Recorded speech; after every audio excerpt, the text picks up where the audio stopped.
As far as the first category is concerned, that is, the actions and deeds of a Muslim related to himself, it is the same irrespective whether that Muslim lives in a Muslim society or a non-Muslim society. The actions and the deeds are the same. There are certain concessions given in certain situations, but it does not differ whether the Muslim is living in a Muslim society or the non-Muslim society. It is the same. For example, what is fard?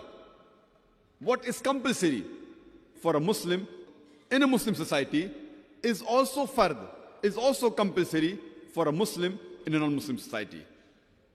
For example, every Muslim has to believe and worship only one Almighty God, Allah subhanahu wa ta'ala. Irrespective whether he's living in a Muslim society or a non-Muslim society, he should believe in Tawheed. He should worship only one Allah subhanahu wa ta'ala. A Muslim has to pray 5 times a day, minimum, in a Muslim society.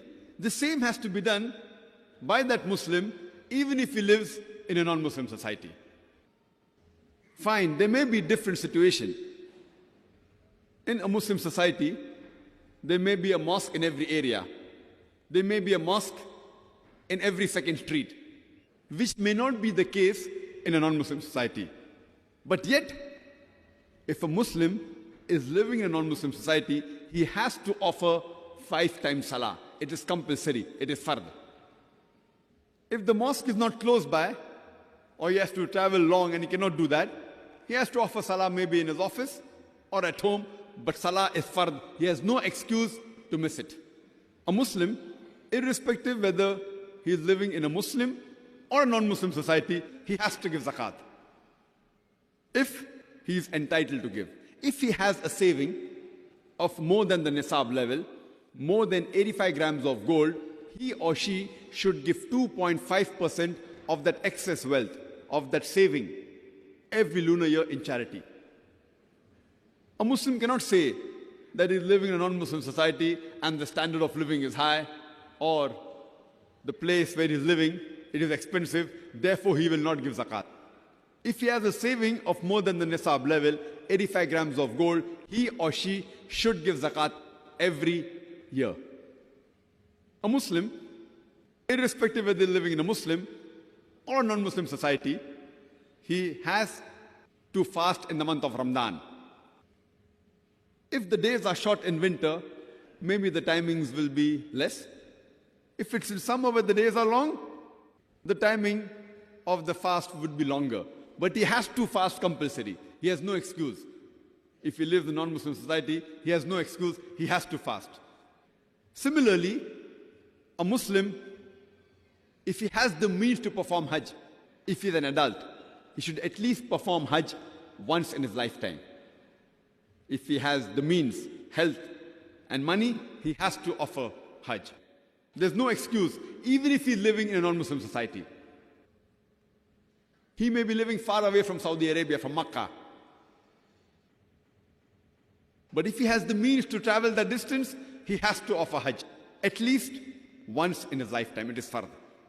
In this way, all the farais, all the actions and deeds which are compulsory for a Muslim in a Muslim society is also compulsory in a non-Muslim society.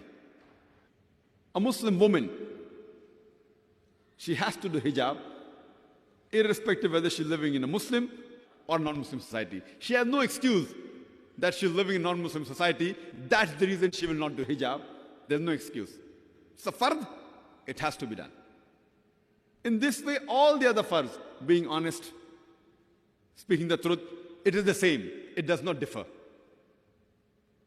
Similarly, what is haram for a Muslim in a Muslim society is also haram for a Muslim in a non-Muslim society.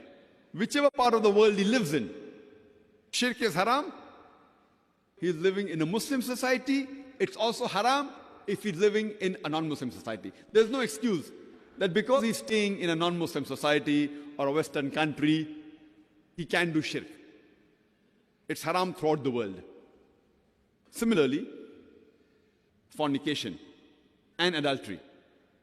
It is haram for a Muslim, irrespective whether he's living in a Muslim or non-Muslim society, irrespective which part of the world he lives in.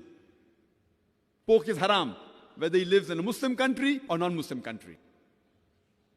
Having non-zabiyah food, non-halal food, any meat which is not slaughtered by the Islamic method, or which Quran does not give permission to, it is haram, irrespective whether he's living in a Muslim or non-Muslim society.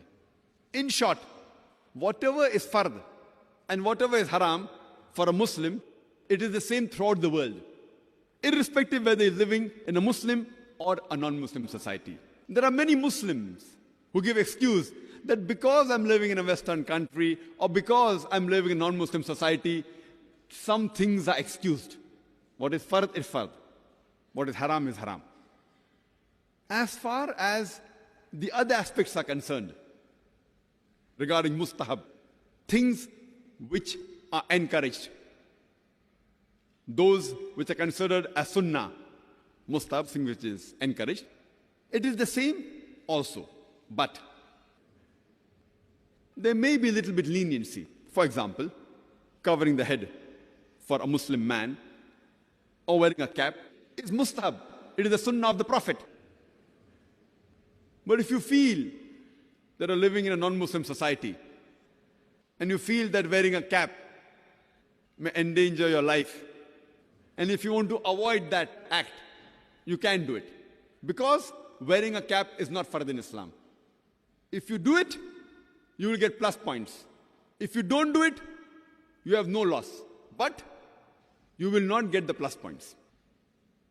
So living in a non-Muslim society, the thing which is mustahab, if you fear regarding certain aspects and you avoid it, you will not get the plus points.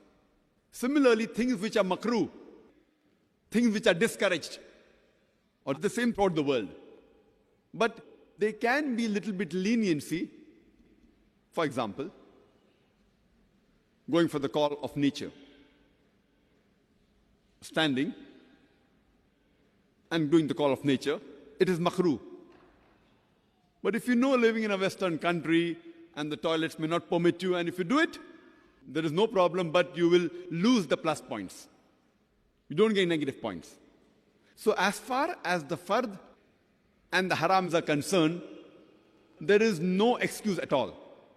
As far as the other aspects are concerned, about the sunnah and the makruh, if you want to avoid it for certain reason, you can do it. You will not get negative points, but you will lose the positive points.